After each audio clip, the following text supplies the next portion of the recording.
Hello, and welcome back to the Roots Up podcast, where we discuss all things lower division soccer. This is Ryan Moletsky. Today I'm joined with Johhny Freedom, Kiser Stalling, and Northern Tim. We're going to discuss many things, but first of all, we're going to talk about the new kits and logos in the lower divisions. We'll start off with Muskegon Risers, a new NPSL 2020 team, then move on to the City of Lakes with Minneapolis City's new lake kit as they're moving back to their previous home in Minneapolis. Then after that, we'll talk about the USL League 2 team Tri-Cities Otters' new ownership group. Then we will discuss all of this past weekend's action, recapping that for you and all the best moments. We'll talk about those. And then we'll trail off into discussion about the Gulf Coast Premier League and how it stacks up to the national leagues across the country. After that, we'll finish the episode talking about this week's coming action and previewing all the most exciting games. A lot of NPSL conferences are kicking off action, and there are some exciting USL League 2 games as well. But make sure you're following us on Twitter at RootsUpPod for all of our latest episodes, news, and interactions throughout the week. Let's start off with the Muskegon Risers logo. Johhny, what are your thoughts on the new branding from Muskegon? As far as the Risers logo, it's kind of interesting. I don't necessarily mind the shape. It's kind of an upside down arrowhead. I don't mind the font. The colors are kind of cool. I'm guessing the Risers are some sort of ship or something like that. What I don't understand, and maybe the ownership or one of the supporters can let us know, what is the weird design over the top of Muskegon? I don't know what it is. I don't know if it's some kind of weird animal skull in a sun with, I don't know, like something coming off of the top of it. It's strange. I know Tim had some comments about Rise and Grind. I'll let him jump in. Yeah, well, I'm a Memphis Grizzlies fan, and the only time anyone says, Bless your heart. Anyone ever says grind or grind house or rise and grind city, it's all Memphis Grizzlies, and it's only ever been a Memphis Grizzly thing in my memory. And then suddenly it's popped up on this soccer crest, and I'm not really a big fan of them appropriating the phrase. It's a lot going on in the crest. I don't know what Ryan thinks about it. Yeah, I'm just doing a little research here while you guys talk. When they were announced, I had noticed while working on the lower league soccer map on Google Maps, I'd noticed they had been removed from the UPSL list, which I thought was interesting. And I'd kept up with Muskegon because they're pretty active through their seasons on social media, and I know they schedule a lot of friendlies and exhibition matches with a lot of NPSL teams, UPSL teams, regional league teams in the area. They're pretty active. Out of Michigan there. And so when they were announced as an NPSL team, it really kind of surprised me just because I kind of thought maybe they had stepped out of the UPSL, maybe looked to downsize and go back to like a Michigan State League or a regional league. And I think my second thought was kind of like, well, I hope they update their branding a little bit. It just kind of looked a little dated. And then out of nowhere, I think Riley may have posted, it was the first time I saw it, he retweeted the new brand, new kits, new jerseys. The new logo is much cleaner than the original one, much more professionally done. I was a little confused by some of the symbolism along the top of the crest. Looking a little further, I'm on the Wikipedia page now, and it says the origin of the name is based on a sculpture in the heart of downtown Muskegon that is named or titled Muskegon Together Rising. And so I'm pulling up that sculpture right now, and it does not look like the shape at the top of the crest. So that might have been a little bit of a blind alley I just wandered down. But anyway, I think it's cleaner. I think it does look a bit more professional. It does look a little more representative of a city that would be in like a national semi-pro or amateur league rather than like a Sunday league team that threw something together because they had to have it in by 10 p.m. on a Sunday night to get their team registered. Yeah, I definitely think it looks more professional. It's clean. It's clean cut, nice sharp lines. It's an interesting shape. I like the uniqueness that they took a risk, and I think it didn't fire back at them. So I respect them for that, for taking a chance on the shape. I like the colors overall, like Johhny said. It doesn't scream soccer club to me, which is probably my biggest concern. Is when you look at it, I'm thinking more retirement home thing with the top symbol than soccer club. So that's my one drawback from this. But overall, I like the symbol at the bottom of the crest. I like the established 2014, the way they incorporated that. The fonts, Muskegon Risers, they did a good job with that. I don't like the fact that the Rise and Grind's on there at all. I think it takes up space. And then the symbol looks a little funky, but I think it flows well. If I could get an explanation, this is probably the one crest where I want an explanation post on Twitter. Yeah, totally. I love those explanation posts on Twitter, where they break down the color choices, the symbolism, what it all means. I love it because it means that they took time to design the logo and try to incorporate things that the city could connect with or their supporters could connect with. Whether I like the design of the logo, I like the explanation. I don't know if they're going to say anything that's going to convince me about that top piece and also about the Rise and Grind. I think Rise and Grind sounds something that should be the motto of the supporters group. That sounds more supporters group than club to me, but nevertheless, I'm glad that they have a nice clean logo. The kit itself, I think, looks pretty good. Bars. I always like bars across, and I think it looks fantastic. New Balance makes some decent logos, other than for the Liverpool logos, or Liverpool kits, which I'll never like. But the kit, I like green and blue. It screams a bit of Seattle to me, but any green and blue kit, this color is going to look like that, or Xbox. It's overall, I think it's a well-designed kit. It's interesting. I think they'll sell quite a few of them to their supporters. They look great. If you look at the back of the kit, I like that they have some additional branding on the back. You're seeing a lot of teams with stuff on their sleeves, on the front and back. And frankly, if you want to have an amateur club these days, you're going to need businesses supporting these local clubs. So I think it's a nice looking kit. It's not bad at all. It's nice looking. It's an interesting point you make about the sponsorship, because I happen to be affiliated with a club that has no jersey sponsorship at all. Well, that's tough. You know what I mean, Tim? It's like we talk about it. I talk about it almost all my broadcasts because we had over 20 sponsors last year. Not great, huge sponsors, but a few. And so I go through the course of the match and thank all our sponsors. And at the beginning of the game and the end of the game, I always remind people, hey, you can call us up and sponsor the club, because frankly, an amateur club needs the money coming in. In order for us to put on games, we have to have finances. We're not getting major, we don't have huge investors running our club. We have one person basically running our club with a group of people helping him. And so we need all the sponsorships we can get. Yeah, it's an interesting choice by Fusion, because they're also run by basically one guy and his funds. And there is sponsorship around the club that it's like on the programs and in the announcements. It's not on the jersey. And it's like I said, it's an interesting choice. He's clearly chosen to go that route. I don't know the reason for it. It would be interesting to find out if there was a public explanation for why. But it's it's kind of interesting, and it certainly contrasts, as you say, the lower league world and even the professional world. Even Man United now have a shirt sleeve sponsor. So it's kind of getting like that with everywhere, really. And the amateur world definitely has to keep up with that, because they don't have any other source of income. Everton has Angry Birds on their sleeve. I mean, everybody's doing it. I remember that, yeah. If I had to guess, I would say that the printing cost for printing sponsors on the jerseys year to year is very expensive, because sponsors go in and out season to season, and so you can't really keep new jerseys, keep on printing them. So I would guess it's just the cost of that doesn't make sense to get sponsors.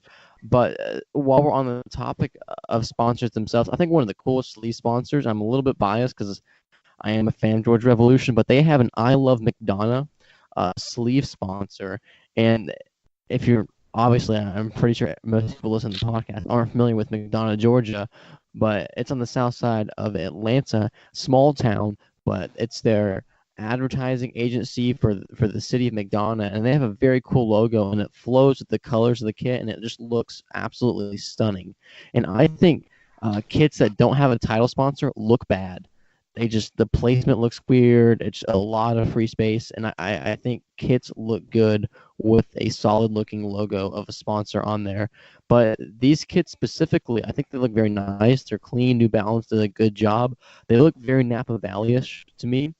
With the color scheme and the jerseys very similar, and since they're both in a small 11-team league, excuse me, in the NPSL Founders Cup, it's kind of weird that they have two super similar uniforms and kits. That's my one takeaway.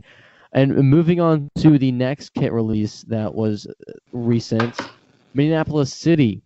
They released another one of their stunning kits, and this one collar. So a little bit different from the usual Crows designs, but nevertheless a huge topic of conversation on Twitter. And Ryan, what was your initial reaction to the Minneapolis City kit? So I'm immediately under the gun here because I probably am in the extreme minority that, when they first rolled it out, you see the artistic take or proof on the kits. And it's meant to represent their home field's moving back to the City of Lakes in Minneapolis. And so it's meant to, draw inspiration from the name City of Lakes and the slogan there. So that's a wavy design, just wavy lines across. And, I think 90% of lower league teams, if they rolled out that design on a kit, everyone would say that's a solid kit. I think Minneapolis City has been on such a roll of impressive kits that have caused them to stand out year after year after year. I mean, last year they rolled out, hey, we've got pink plaid, hot pink plaid. How many people are doing that? And so this year, it just felt for them, it's very meh. And then I started seeing pictures of the actual kit release, the kits, in physical form on players being worn by fans. And it just kind of strengthened my feeling that these are really not that impressive and they don't really look that great. And I know I'm in the minority, and that's okay because we all know what opinions are like, and everyone has them. Well, I'm gonna take the opposite stance from you, Ryan, and I agree. And I don't think we have a great pod unless we speak our true feelings. The only thing that I don't like about this Minneapolis kit is that it doesn't have a crow on it that I can see anywhere. And I love the crow logo. It needs a crow on there somewhere. They should have mounted a crow on there somewhere. As far as the kit itself, I love it. I love the colors. For those of you who don't know, the little wavy things are lakes, and there's 13 of them on there, Ryan, representing the 13 lakes in their fine city. So I love it. The other part that I love, and I'm going to love this about any kit, is when a brewing company is the main kit sponsor. I love it. I love the collar. I'm a slut for kits with collars because I can wear it to work as a dress shirt. And so I think it's fantastic. I love the white collar, the white shorts, the blue socks. The only issue is it really is going to limit the color of underwear that the guys can wear with those white shorts. Because, when the sweat starts going, we're going to see, some of the guys on Minneapolis are wearing the T-backs, the pink, T-back, thong underwear. That's really going to show through with those white shorts. That's my only issue. And I do take it back. There is a pink crow on the back of the numbers. There's a pink bird on the back of the number. So I was wrong about that. I'd rather have that pink bird on the front. Nevertheless, I think it's a great kit. Minneapolis City, feel free to send me one if you'd like to send me one. You can reach out. You can find me at Johhny Freedom 73. Don't send me one. Oh, you would wear it. No, I would not. I would not wear it. You wouldn't wear that even for free? No. For free? Not for free. No, if I got one for free, I would actually send it to someone as a gift. I would repackage that. That is insulting, Ryan. If they send you one, send it to me. If the Rangers, the Little Rock Rangers rolled out that kit, I would take a year's hiatus from the supporters group Damn, that's a strong stance right there from the guy who's leading the supporters group to not show up. And I've seen what Ryan Stallings will do for a quarter, and so I'll just leave it. This is true. This is true. I'll just leave it at that. Riley, Man, now you brought up a conversation of are they the Crows or are they the Cats? Oh, they're the Crows. they're the Crows. Dude. I feel like the Cats is just a tongue-in-cheek, funny side joke that's run its course and is anathema to me. They're the Crows. Without a doubt. Kind of like Ford Madison, who have a cow mascot now, even though everyone knows them as the Flamingos. Yeah, the Flamingos. Yeah, I mean, they may as well have farmyard night like the Austin Bull. Austin Bull, yeah. That was weird, man. Not as I don't know. I think like Forward Madison's like on like a downward trend. They were the hip club, if there's such a thing in USL League One, and now they're like, oh hey, there's dairy cows in Wisconsin because we're known for cheese and cheese is a dairy. So now we have a dairy cow and it will be at our games because we're in Wisconsin and milk cows are from Wisconsin. That's never been done before, though, Ryan. Right? Wait. Never mind. I don't know. I remember seeing a movie called Butter that was all about having butter competitions in Wisconsin and people carving blocks of butter. So I don't know. I feel like we're sliding off down a bunny trail, Riley. I'm 4 drinks in, guys. I'm sorry. That's good. On a Monday.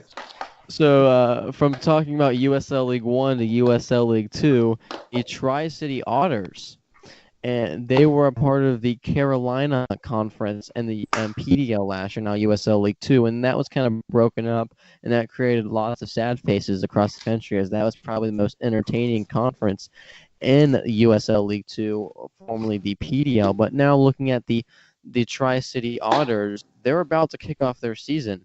We're right around the corner, and they announced, boom, out of the blue, hey, we're going to go with a new ownership group.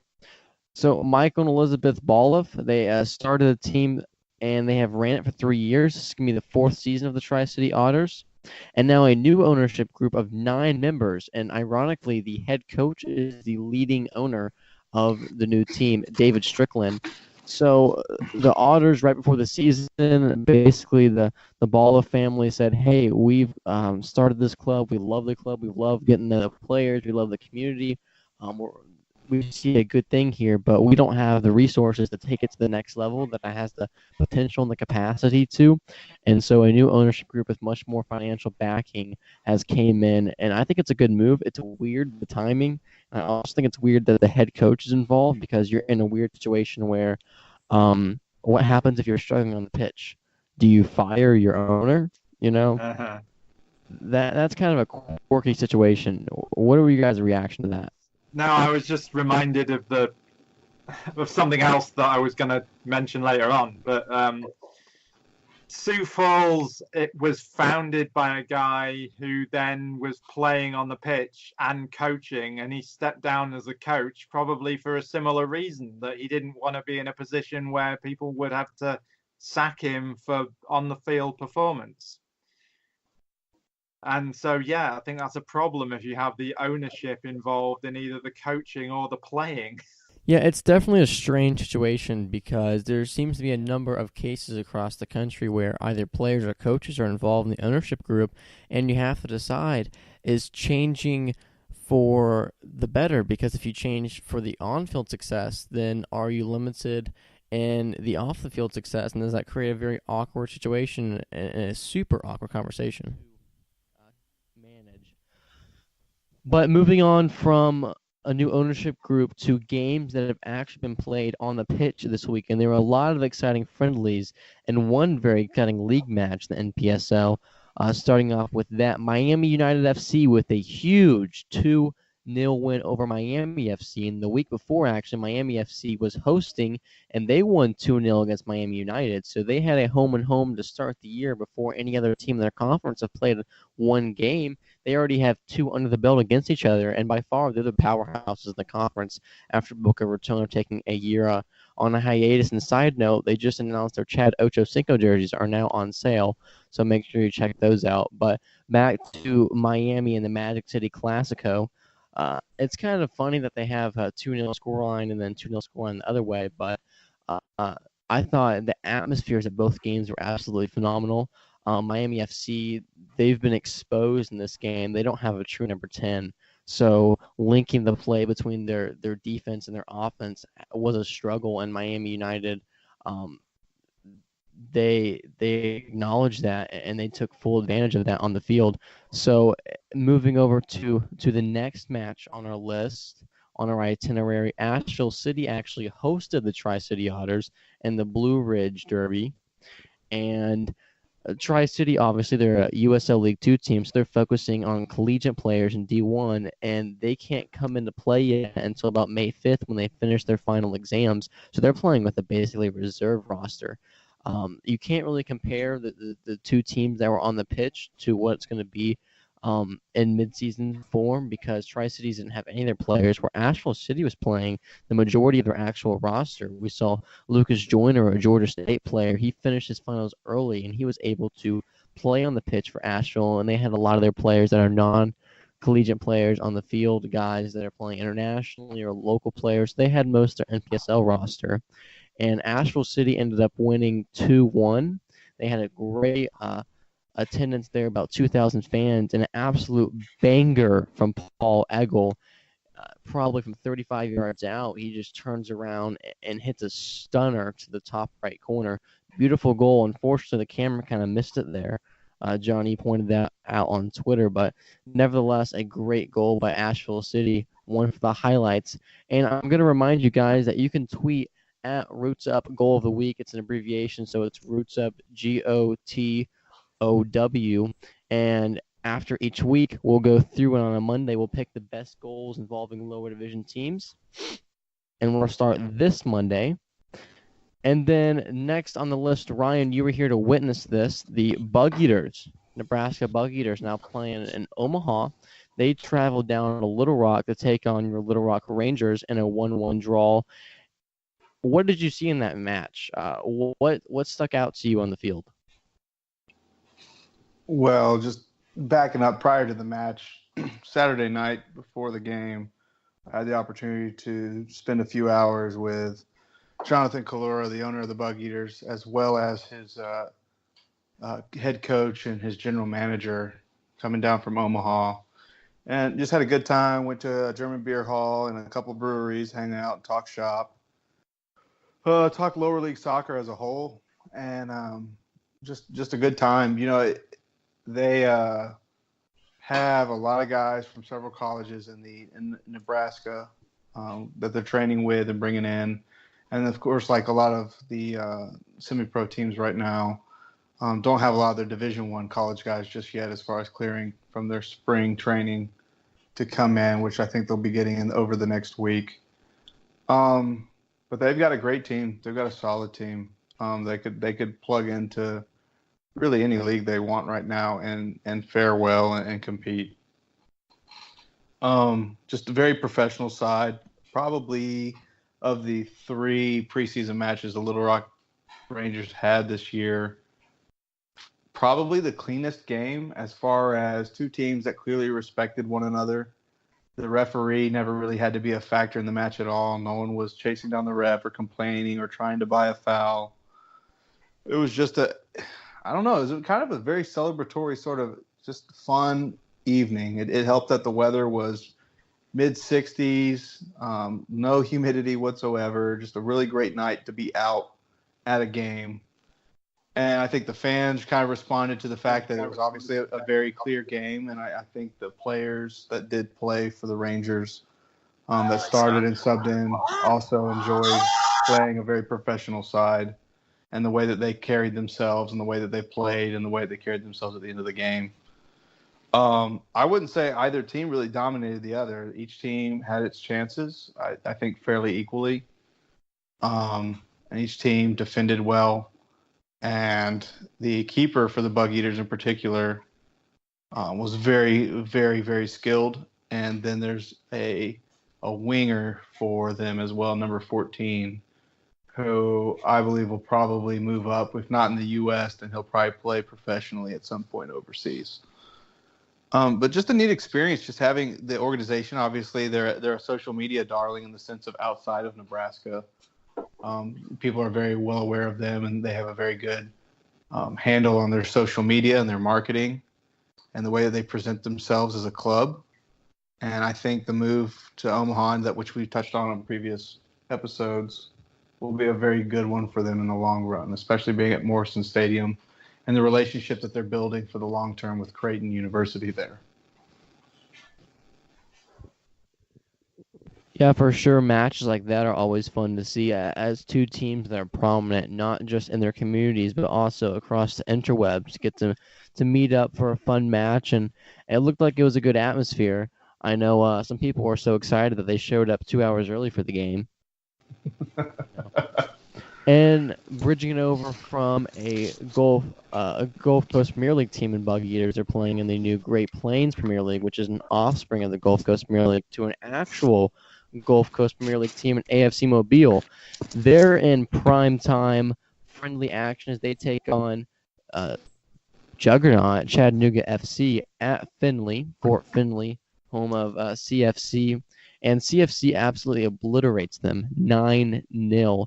But this is a cool matchup. It was the Moon Pie Belt, so both teams have a long history with Moon Pies, and they got Moon Pie to actually sponsor the match, and they gave out free Moon Pies to everyone in attendance, and they had a wrestling-style belt, which, if you've not been on Twitter recently, NPSL teams have become quite fond of everything wrestling, especially Hulk Hogan. So it was cool to see a wrestling-themed trophy, and they had a belt with a Moon Pie logo in the middle, and then each club's crest on it. But we're going to dive into the Gulf Coast Premier League for a second and how it stacks up to the NPSL. And no doubt, I think we can all agree that between friendlies and the lack of success in the Gulf Coast Premier League in national tournaments and the Gulf Coast Premier League's quality of players they're signing,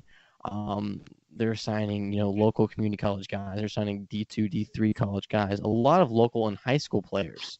A lot of high school players. The quality of play is nothing compared to the NPSL. I think we can agree on that, and then agree that they're not producing talent that's playing at the next level like the NPSL is. NPSL is producing guys that are getting pro contracts after the season. And head coaches, too. I think that's something we overlook, is that head coaches in the NPSL are getting professional contracts at higher levels after the NPSL, so they're showcasing their talents there. But I think AFC Mobile is a fantastic club off the pitch. They have a great community. They really engage their community. They're great on Twitter, great branding, fantastic. On the pitch, I think what's holding them back is their league. I think when you look at it, players want to play in the best league. They want to play against the best competition that's going to make them look better, that's going to make them get more attention, that's going to they're going to compete against better players. They can grow and develop, and they're going to get that in USL League 2. They're going to get that in the NPSL. And I think the reason Bug Eaters are a different scenario is because the Bug Eaters are playing top quality expedition matches against teams like Minneapolis City week in and week out, not just once a year. They're playing these clubs every single week. Little Rock, Chattanooga is coming up next week for the Bug Eaters, and I think that's the difference between that. What do you guys think? Do you agree? Do you disagree? What are your thoughts on the Gulf Coast Premier League? Well, I think the Bug Eaters, I agree with you 100%, Riley. I think they play top-notch competition, and they play them well. I mean, they played Des Moines Menace, who obviously everybody knows is a former PDL club that's really could be, in my opinion, they've been around since the 90s, could be a professional club, somewhere they choose not to move into the professional environment for whatever reason. I mean, the Bug Eaters are fantastic. And we've talked about Michigan being an untapped soccer state where a lot of talent's coming out of. Look at Nebraska. Nebraska has no professional clubs. And so I think the Bug Eaters are able to tap into a lot of untouched talent because there's not a lot of options for the players. Creighton University is a fantastic Division I soccer program, and now they're going to be able to tap into that talent. I think the Bug Eaters, like you said, are going to be able to pop into any league that they want and be able to compete. Their branding is fantastic. Their ownership are running the club like a professional club. I love their social media, their branding. I love everything about them. I think they're super exciting. I'm excited about them. AFC Mobile, I'm not as excited. I think they've got a great logo, but again, they're not doing the things that the Bug Eaters are doing. In addition, I got into a little bit of smack talk with one of the guys on their board during one of the logo wars last year, and he kind of hurt my feelings. So, I don't even know what to say from there. I, as a complete outsider to this dynamic, to be honest with you, until the Great Plains becomes a proper conference of the Gulf Coast Premier League, all I really see is, like I see from the outside. And yeah, you're absolutely right, Riley. There's not really the strength there. It just looks like a local league, and that's not a compliment. It doesn't look like a league with any national kind of potential. And as you say, they've not really proven that in the cup either. Yeah, I'm going to step in with the minority decision here. I don't think it's the league that holds back the team. And if we're looking at league merits, let's look at the NPSL has existed since in some form or another really since 2003.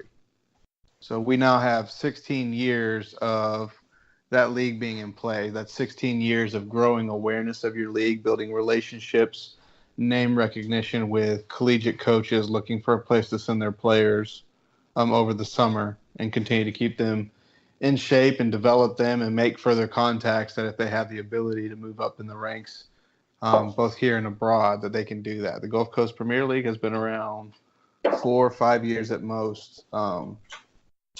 So I don't know if they have the comparable amount of time, what does that look like? You're also talking about a league that plays in an area of the country that traditionally has not really given much thought or attention to developing the sport of men's soccer. There's a lot of great talent in the South and particularly in the Gulf Coast, but that talent is still kind of maybe at the high school age or maybe at the academy level that you're not really seeing yet trickle into the traditional level, collegiate level outside of maybe at Clemson. I don't think it's the league. I think it's more time. And you can't use a single match, particularly the teams, as a barometer for the league as a whole. AFC Mobile did not win the league last year. I think they finished somewhere around mid-table. And if AFC Mobile had played FC Indiana, would we be then saying that the NPSL is weak and inefficient and horrible compared to the Gulf Coast Premier League? You're talking about a traditional power that is always in the postseason, year in, year out, that has 11 years of history, 11 years of players knowing who Chattanooga FC is. And the caliber of players that go there aren't going there because they're in the NPSL. They're going there because it's Chattanooga FC. And, as far as collegiate players go, I'd argue that there's just as much talent in the Division II and Division III levels and even in the NAIA levels as there is in D1.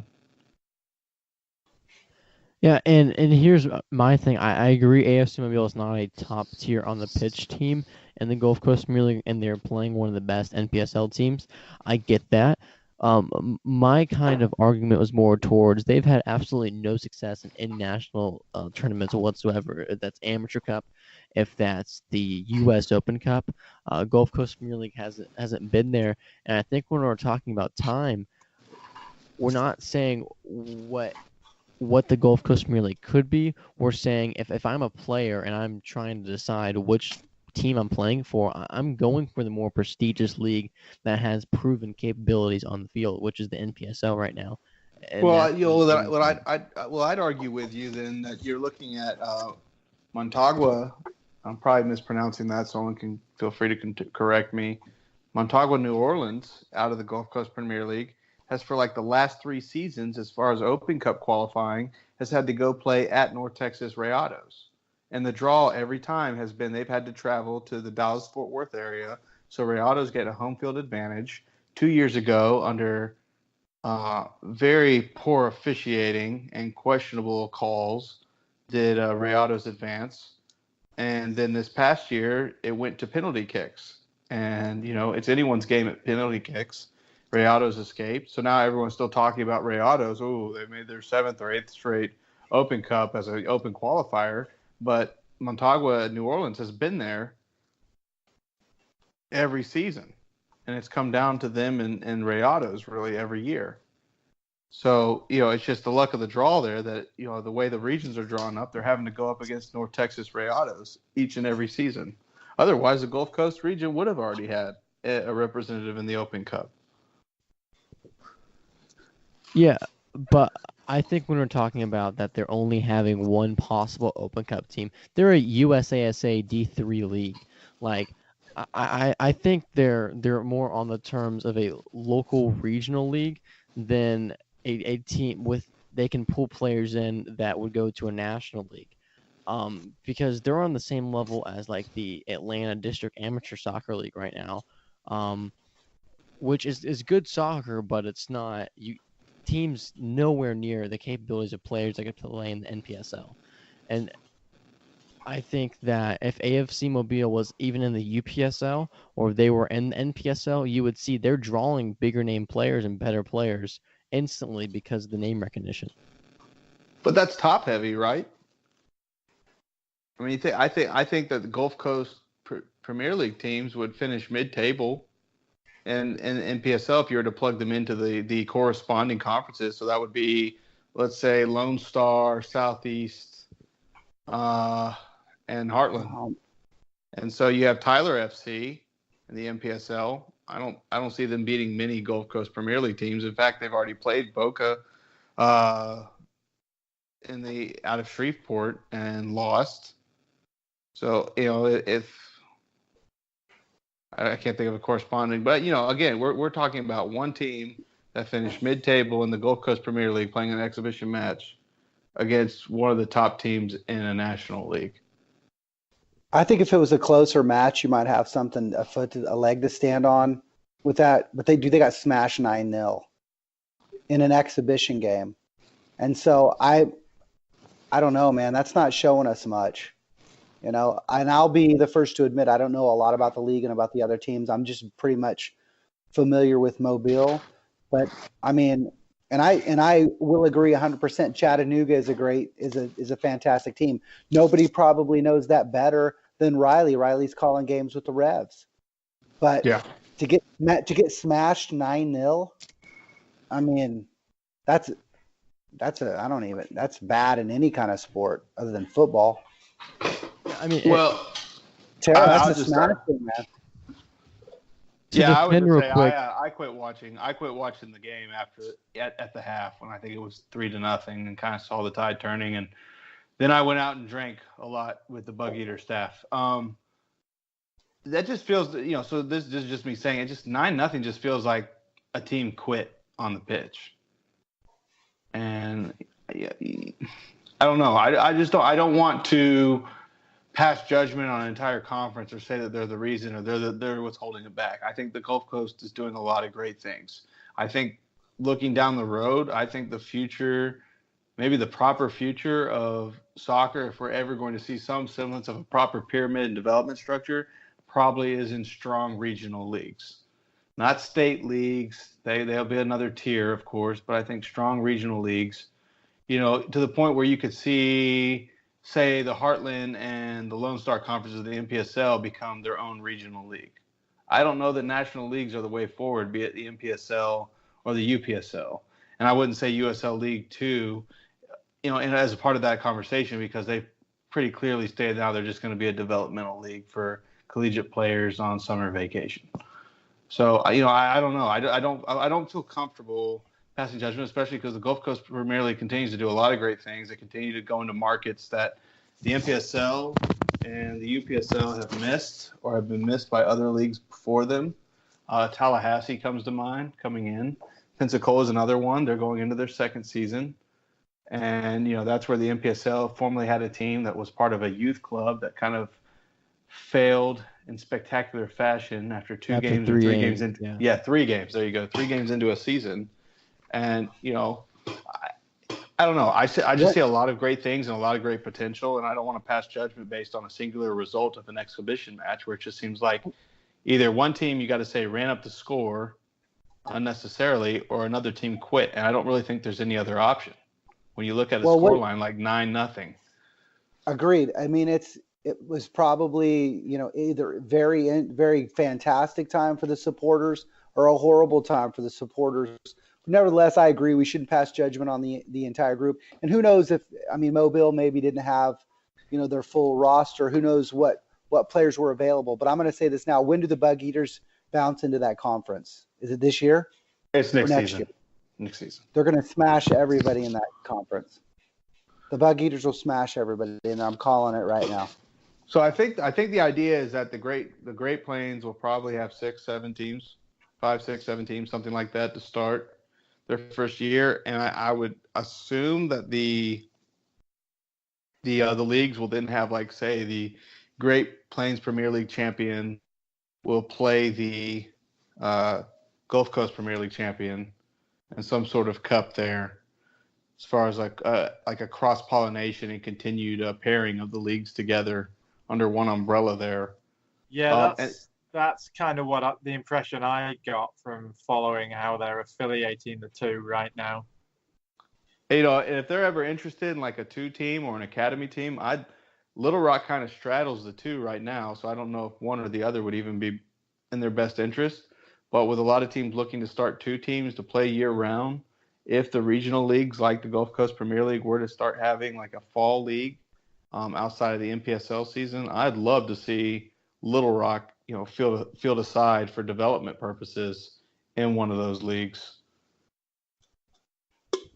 Yeah, and I think we see the worth of the Gulf Coast Premier League when last year there were rumors of the UPSL and the NPSL both trying to buy the Gulf Coast Premier League.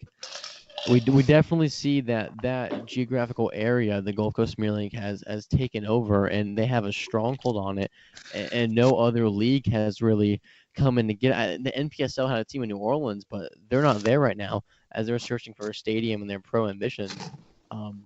But the Gulf Coast Premier League definitely has a lot of potential, and I think they're growing towards it. I just don't think the prestige is there yet. But talking about some games coming up on the May 4th weekend, there's a lot of exciting action where we have the Southeastern Conference kicking off action, Lone Star kicking off action, the Heartland starting play, the North, and also the Great Lakes. So a lot of exciting matchups this May 4th and May 5th weekend. Start off talking about and previewing some of the most exciting matchups that we're looking forward to. I'm going to start off with my home team, Georgia Revolution FC, as they're hosting Greenville.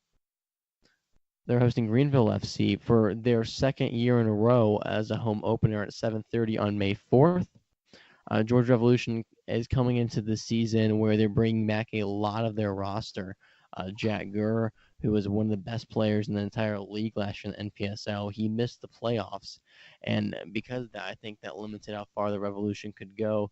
He's back this year along with fan favorites Aaron Witten and a strong back line. I think the key to the Rev season is that they can have a consistent goalkeeper, because last year the back line and goalkeeper every single game was interchanging. And then Greenville, they had a great start to their first year. They had some great attendance numbers, and they had playmakers like Malcolm Frago, Lawrence Wyke. Lawrence Wyke's playing at Atlanta United 2 right now. Frago's playing overseas. They had some other great playmakers, and they lost a lot of those. The 2 main guys they brought back were Toby Sims, their center back, who brings a lot to the table. He's one of the best center backs that I've seen in the NPSL. And then Paul Tyson, their big-time goalkeeper, he's back. And so Greenville, there's a lot of mystery. They brought in a lot of Clemson players. They brought some big-name forwards. They brought a lot of guys that can play the ball at their feet and tricky dribble. But I think that doesn't play to the style of NPSL, very physical, very direct play. Speed matters, physicality matters, long balls rather than skill with the ball at your feet. So I think it's going to be interesting to watch Greenville, how all of their new players fit together, because I think chemistry is very important. Watching that, I think it's going to be a very interesting match. I'm predicting a Revolution win, where they had their ADASL season, their reserve team that won the championship this year that they've been playing for 3 years, and they're bringing 8 or 9 of those players up to the first team, plus they're bringing a lot of players that played for the NPSL first team back this year. So the chemistry, I think, is there more than anything else. And then moving on to another exciting matchup this weekend, we have New York Cosmos B. They're back in action after they did play this past weekend in a 2-0 win over New York Athletic Club. Fun fact about New York Cosmos real quick. They're back at Mitchell Athletic Complex. They're home 2 years ago. They're back playing there, and last year they averaged about 300 fans a year, and at their first match this season, they got 3,750 people. So a fantastic atmosphere. And no, those did not look like tickets distributed. They looked like ticket clicks of people entering the stadium, as we saw packed pictures on social media. But New York Cosmos B are going to Kingston Stockade FC, another very exciting team in that Keystone Conference. I think it's going to be a lot of fun matchup. Kingston has kind of struggled on the pitch. They've been a very good brand off the field, but on the field, last year they put together their best season, and they're looking to build off that success this season. That's a 6 o'clock matchup at Kingston Stockade. And then the Little Rock Rangers, we talked about earlier, their preseason tune-ups. Their last tune-up game was against Bug Eaters. They hosted them this past weekend. And now on May 5th, that's a Sunday at 2 p.m., they're traveling to Tulsa Athletic at Veterans Memorial Stadium to take on Tulsa in their first NPSL Heartland Conference game of the year. And Ryan, what are you looking forward to in Little Rock's first match, or going into the Rangers' first league match? I'm looking for the Little Rock Rangers to show up with more than 11 players for this season opener as opposed to last year. And I'm looking for them to show anything better than a 6-1 loss like they did last year. And I'm looking for Tulsa to use the correct Rangers logo unlike they did last year. Well, I think 2 out of 3 won't be bad, Ryan.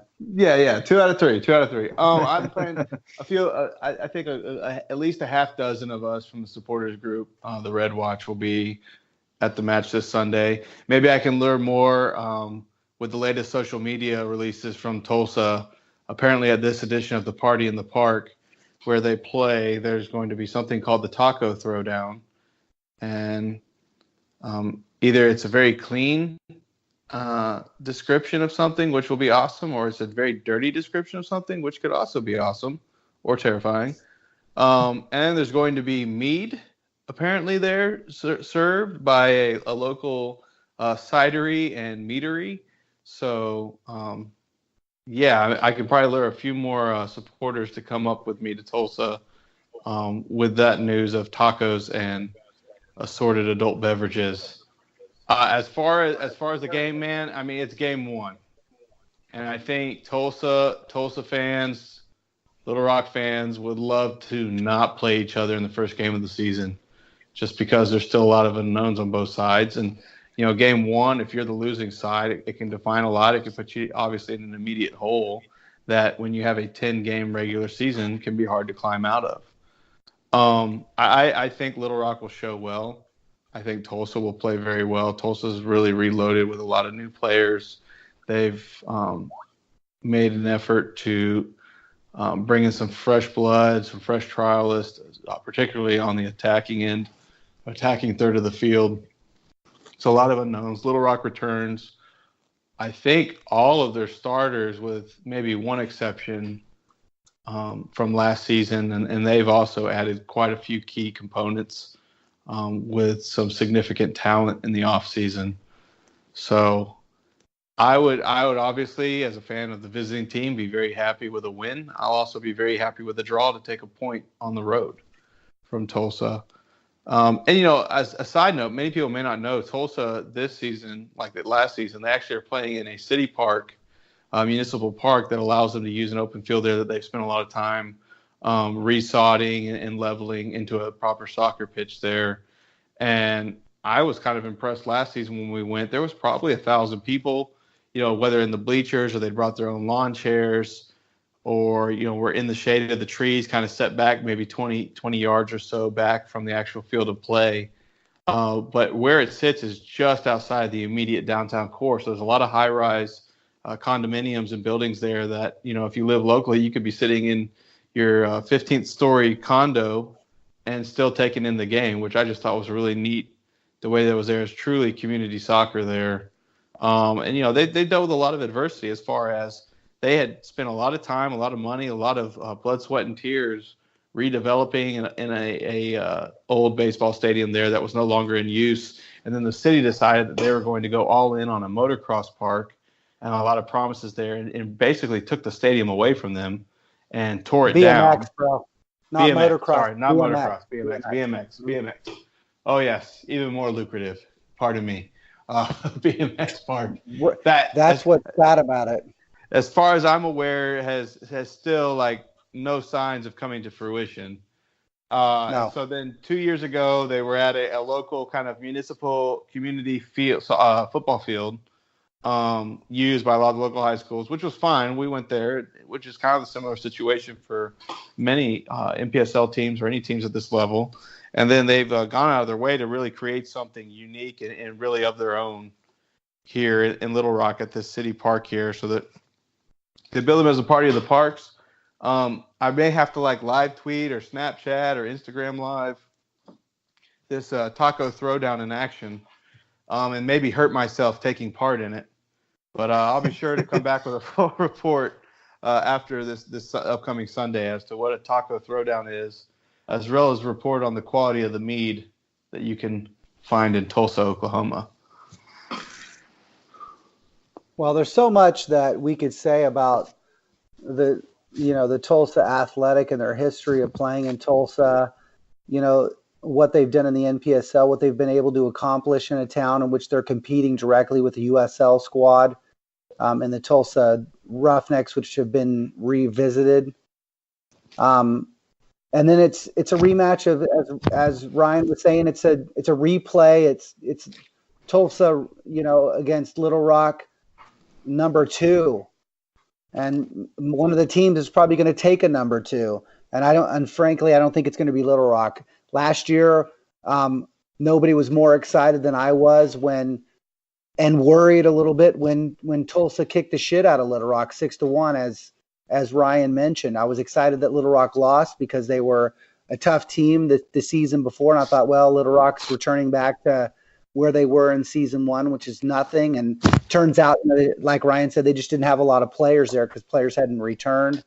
And then they showed up in Wichita and gave us a match in Wichita. And then fast forward to the end of the season, Little Rock wins the league tournament, and they have a U.S. Open Cup bid now. And so really the first game of the season in terms of Little Rock Rangers really didn't have a huge impact on the remainder of the season.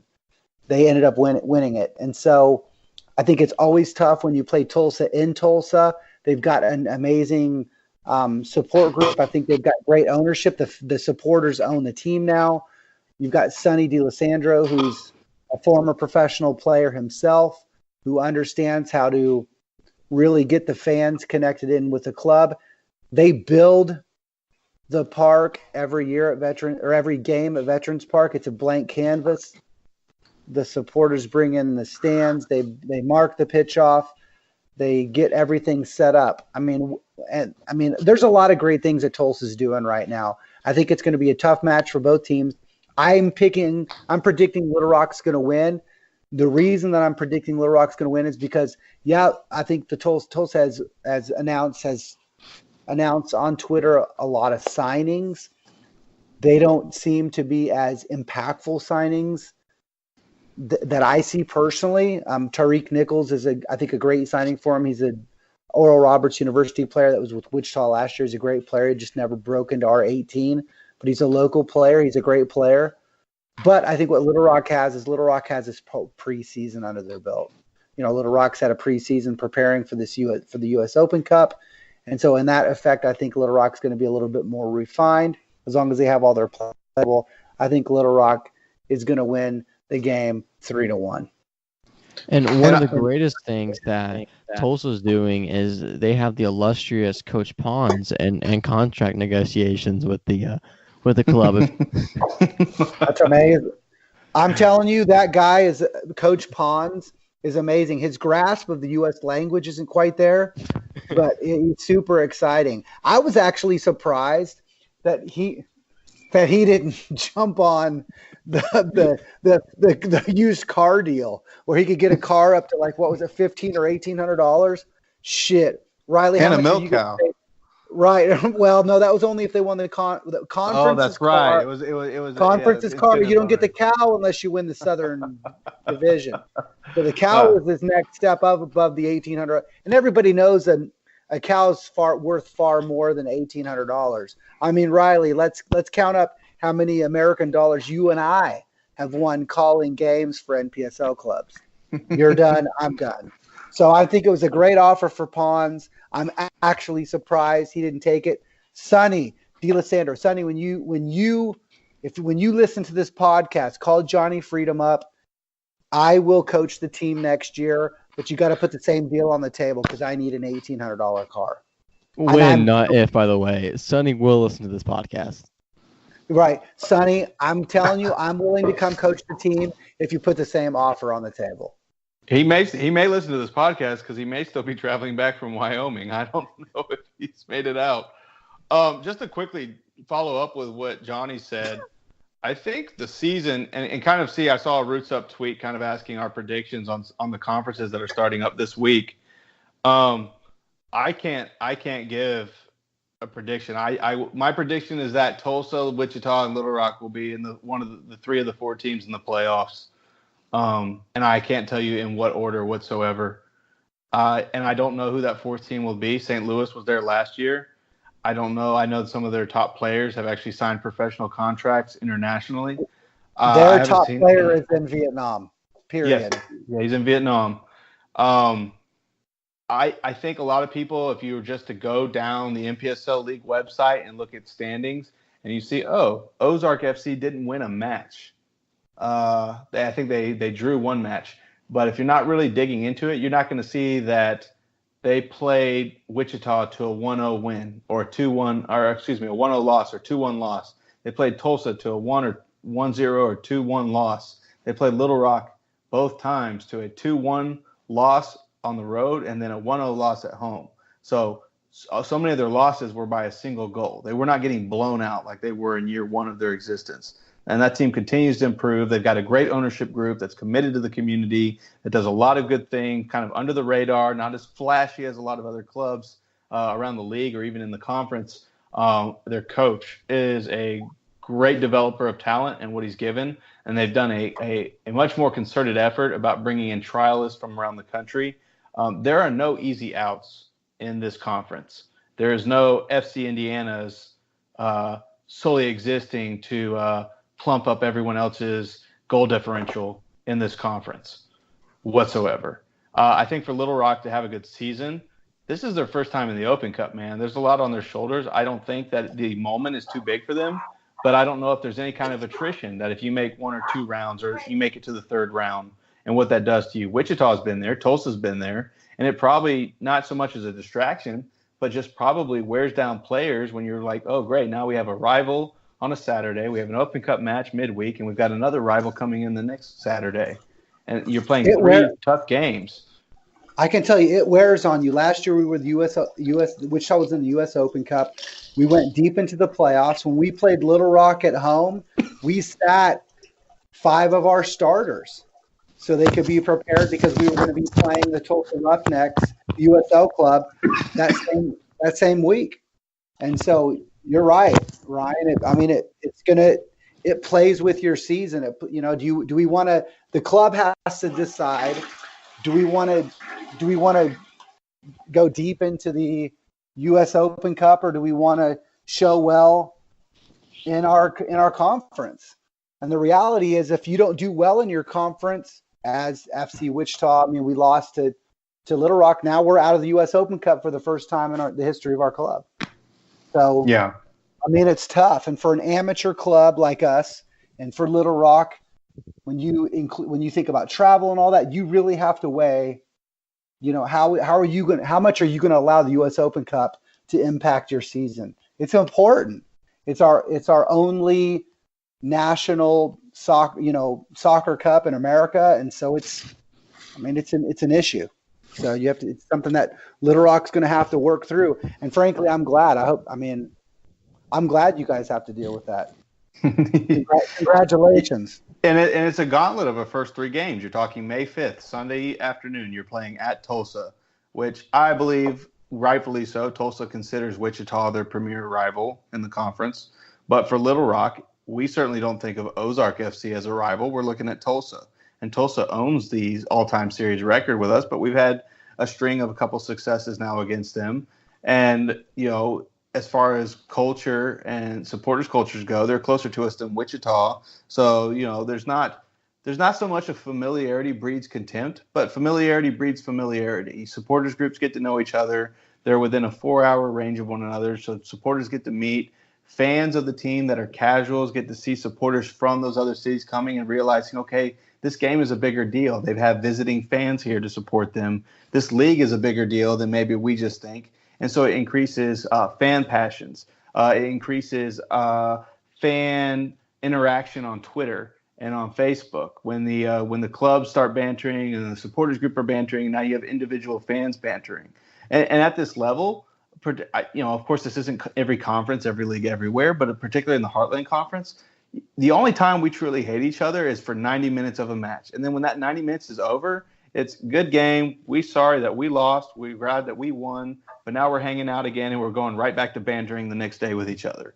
Because everyone knows the struggle that everyone's club is going through just to exist at this level. So, it's club over league, but it's also my fellow fans' club and his club over the league. I want to see Tulsa do well. I want to see them have great attendance so that they continue to exist. I want to see Wichita do well back at Stryker Complex. I want them to continue to grow their support and get back to the levels that they've been at. I want to see Ozark to continue to develop. I want to see Demise finally stay in Springfield and develop a fan culture. I want St. Louis to succeed because their owner's pulling all stops trying to grow a fan base there and a culture there. And what they do is so great with different community service and social responsibility acts that they pair themselves with. I think of any club, St. Louis deserves to continue to exist and to exceed all expectations and do well. And because if they do well, Little Rock does well. And if Little Rock does well, Little Rock continues to exist. So, yeah, I'm kind of a fan. And I make jokes about in college football where there's Southeastern Conference homerism. But then I'm a hypocrite because when it comes to lower league soccer, I am a Heartland Conference homer. If Tulsa goes on the road and plays somebody, you better be damn sure I'm going to root for Tulsa all the way. If Wichita's playing in the Open Cup again, you better be damn sure. I don't care who they're playing, whether it's UPSL or Open Qualifier or USL, I'm rooting for Wichita to succeed. And I feel like that's the same way. And if Little Rock does beat the North Texas Riatos here on May 8th, and we go to Oklahoma City to play the OKC Energy, I guarantee you there will be Oklahoma City FC fans there to support the Rangers. I guarantee you there will be Tulsa fans to support the Rangers. I guarantee you, because Johhny Freedom's already said he's promised me at least 5 quarters worth of promises to show up and support the Rangers. So well, 8 quarters. 8 quarters. 8 quarters. All right, 8 quarters. I'm sorry. And I don't know where I was going. I'm going to go ahead and step off that soapbox. Sorry, guys. Rant over. I'm now 6 drinks in. All right, now it looks like we're going to be in extensive overtime today and stoppage time of our podcast, but that's a good thing, man.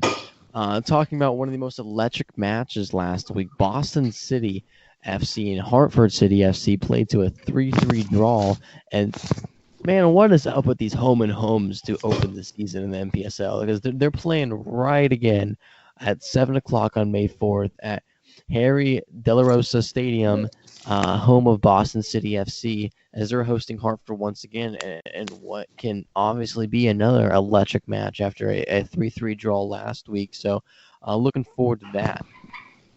So, Duluth and Sioux Falls coming up. Also a weird start to the season for Duluth because they've got the Open Cup wedged in there as well. So they've got the Sioux Falls game on the 5th at home. then Des Moines Menace on the road, and then another home game against the well, it says Minnesota Twin Stars on the schedule, but they're Maplebrook Twin Stars, having gone through a process of adjustment themselves. And yeah, I mean, just concentrating on the Duluth Sioux Falls game. Well, first of all, I love Amadou Myers. I have a long association with him because he used to play for FC Fargo before the Fusion was even a thing. But he's now concentrating on playing. He's no longer coaching and trying to GM the squad. They've got the women's coach from University of Sioux Falls, I believe, is now their head coach. So he can concentrate on playing. And that said, Duluth should pick them up and beat them into little pieces. Because Duluth, by a wide margin, made the playoffs. Made the playoffs a challenge and won the Midwest and nearly made it all the way to the national title. I think this game might.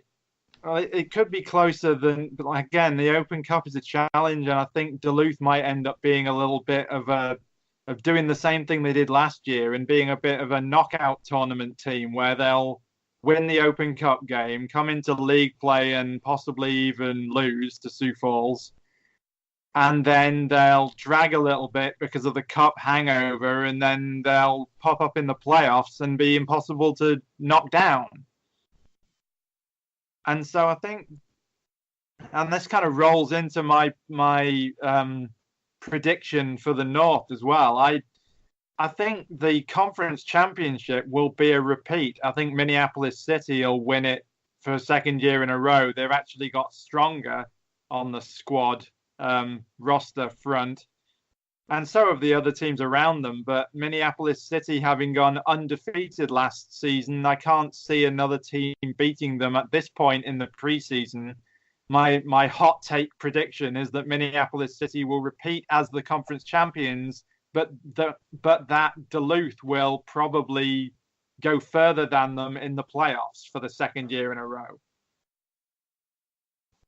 I think pretty much in terms of the North, and you can see this from the fact that Fusion, Duluth, and City have all made it into the playoffs from the North. Pretty much, unless you're Aris, then you can beat anyone.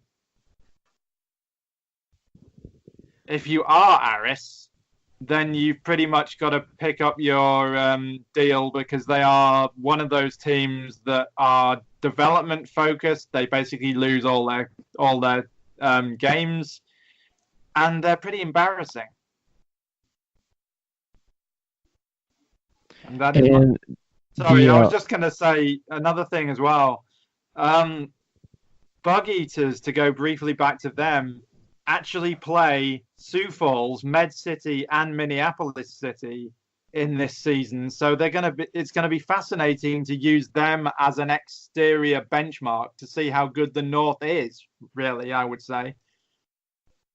And the last game that we're highlighting so far is Atlanta SC that is going to be traveling to Nashville. And these are two teams that have not had any social media presence in the offseason. Nashville won the conference in their first year, and then their second season they were struggling and then got a shot in the arm with Nashville SC sending down some players to play with Nashville, and they really helped them get to the playoffs.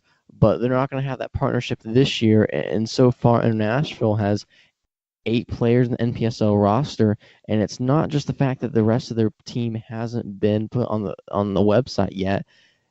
It's the fact that they haven't registered all their players yet. They're still in a working process to get all their players ready, and we're not even sure how many players are going to show up to the game International for their first NPSL game.